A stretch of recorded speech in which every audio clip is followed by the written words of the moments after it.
এই হাসিনাকে অনেক সুযোগ দেওয়া হয়েছে, কিন্তু এই বিকৃত খুনি হাসিনা রক্ত ছাড়া কিছু বুঝে না, লাশের রাজনীতি ছাড়া তারা কোনো কিছু বুঝে না। এই বিচারকরাই তাহলে 17 বছরে যতগুলো রাজনৈতিক রায় দিয়েছিল সেগুলো প্রশ্নবিদ্ধ। আমি বলবো জনগণের তাদেরকে ব্যারিকেড দিয়ে ধরে ফেলা এবং আইনের হাতে সোপর্দ করা। উনি যে পাপগুলো করেছে সেই পাপ অনুযায়ী ওনার বিচার করলে, আমার মতে যে মানব দ্বারা বিচার করলে ওনার বিচার হবে না, আল্লাহ পাকের তরফ থেকে ওনার যে বিচারটা হবে সেটাই হোক, আমি সেটাই চাই। গাজীপুর থেকে কি মিছিল, সদরঘাট থেকে বরিশালের দিকে কি মিছিল, আর যে 2-4টা ককটেলবাজি হচ্ছে, একটু মানুষের মনে ভীতি সৃষ্টি করা হচ্ছে, এটা দিয়ে আসলে লকডাউন হরতাল এগুলো কিছু হবে না। এগুলো দিয়ে কি হবে, আমাদেরকে আবার আপনারা ওই ধানমন্ডি 32-এর মতো টুঙ্গিপাড়ার দিকে নিয়ে যাবেন। আমরা যাইতে পারি, এখনো পারি। আমরা তো 75-এর মতো শেখ মুজিবুরকে যেভাবে হত্যা করা হয়েছিল, শেখ হাসিনাকে হত্যা করে ফেলি না। এই হাসিনাকে অনেক সুযোগ দেওয়া হয়েছে, কিন্তু এই বিকৃত খুনি হাসিনা রক্ত ছাড়া কিছু বুঝে না, লাশের রাজনীতি ছাড়া তারা কোনো কিছু বুঝে না। খুনি স্বৈরাচারী হাসিনা, তার বিচার, শেষ বিচার না হওয়া পর্যন্ত আল্লাহ যাতে আমাদেরকে সেটা দেখে দিয়ে সুযোগ দেন। আগামী ফেব্রুয়ারি মাসে একটি জাতীয় নির্বাচন হবে।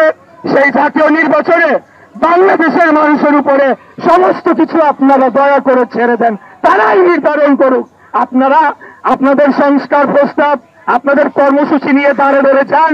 জনগণ যাকে ভালো মনে করবে তারাই রাষ্ট্র পরিচালনায় আগামী দিনে আসবে। আমরা বাংলাদেশ জাতীয়তাবাদী দল, শহীদ রাষ্ট্রপতি জিয়া রহমানের আদর্শের দল, আমরা কোনদিনও ক্ষমতার জন্য লড়াই করি না। শহীদ জিয়ার আদর্শই ছিল এই বাংলাদেশকে এই ভারতীয় আধিপত্যবাদ এবং বিদেশি অন্যান্য আধিপত্যবাদের হাত থেকে মুক্ত করে একটি স্বাধীন, সার্বভৌম এবং শক্তিশালী রাষ্ট্র হিসেবে গড়ে তুলতে, যেই রাষ্ট্রে দল, মত, ধর্ম, বর্ণ নির্বিশেষে সকল জনগণ সমান অধিকার ভোগ করবে, আমরা সেটাই নিশ্চিত করতে চাই। এবং যতদিন বেঁচে থাকবো আমরা জনগণের পক্ষে, বাংলাদেশের পক্ষে লড়াই করে যাবো ইনশাআল্লাহ। আমরা সংস্কারের পাশাপাশি খুনি স্বৈরাচারী হাসিনা, তার বিচার, শেষ বিচার না হওয়া পর্যন্ত আল্লাহ যাতে আমাদেরকে সেটা দেখে দিয়ে সুযোগ দেন। এতগুলো হত্যাকাণ্ডের একটা রায় আল্লাহ যদি আমাকে দেখে যেতে দেন, আমি বলবো আমার জীবন সার্থক। আমি চাই তার সর্বোচ্চ শাস্তি হোক। ওনাকে, এই হাসিনাকে অনেক সুযোগ দেওয়া হয়েছে, কিন্তু এই বিকৃত খুনি হাসিনা রক্ত ছাড়া কিছু বুঝে না, লাশের রাজনীতি ছাড়া তারা কোনো কিছু বুঝে না। শেষ যে আমি আপনাদের কাছে প্রতিজ্ঞা করতে চাই যে আগামী দিনে কেউ বাংলাদেশের গণতন্ত্রকে ক্ষুণ্ণ করবে না, বাংলাদেশের নির্বাচন ব্যবস্থাকে ব্যাহত করবে না, এবং কোনোভাবেই আমরা তো করবই না, কাউকে আমরা করতে দিব না। আমরা ক্ষমতার জন্য লড়াই করছি না, আমরা সেইটা আপনাদেরকে আশ্বস্ত করতে চাই। আমরা কোনো অপরাধীদেরকে আমরা প্রশ্রয় দেব না। সকল চাঁদাবাজ এবং বিতর্কিত ব্যক্তি যারা রয়েছেন, আগামী দিনে তাদেরকে দল থেকে বের করে দেওয়ার সিদ্ধান্তই বিরোধী হচ্ছে। এই বিচারকরাই তাহলে 17 বছরে যতগুলো রাজনৈতিক রায় দিয়েছিল সেগুলো প্রশ্নবিদ্ধ। আমি বলবো জনগণের তাদেরকে ব্যারিকেড দিয়ে ধরে ফেলা এবং আইনের হাতে সোপর্দ করা। উনি যে পাপগুলো করেছে সেই পাপ অনুযায়ী ওনার বিচার করলে, আমার মতে যে মানব দ্বারা বিচার করলে ওনার বিচার হবে না, আল্লাহ পাকের তরফ থেকে ওনার যে বিচারটা হবে সেটাই হোক, আমি সেটাই চাই। গাজীপুর থেকে কি মিছিল, সদরঘাট থেকে বরিশালের দিক থেকে কি মিছিল, চিরাং রোডের থেকে কি মিছিল, মানুষ ছাড়া রাস্তায় কিছু দেখা গেছে না। তার মানে কি বোঝা যায়, প্রত্যেকটা শ্রেণী, যত শ্রেণীর পেশা মানুষ বাংলার সব রাস্তায় নেমে আসে গা।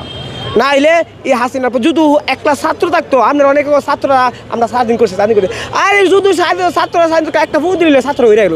শুধু ছাত্র না, ছাত্রর লগে সব শ্রেণীর মানুষ নাইমা এই 5 আগস্টে সব নামার কারণেই আপনার যে আতঙ্ক হাসিনা হয়েছে। নাইলে সব নানান হাসিনারে 36 জুলাই হাসিনার পতন না হইতো, বাংলার মাটিতে বাংলার কোনো দল থাকলো না, বিরোধী দল সব মুখ চালাইল।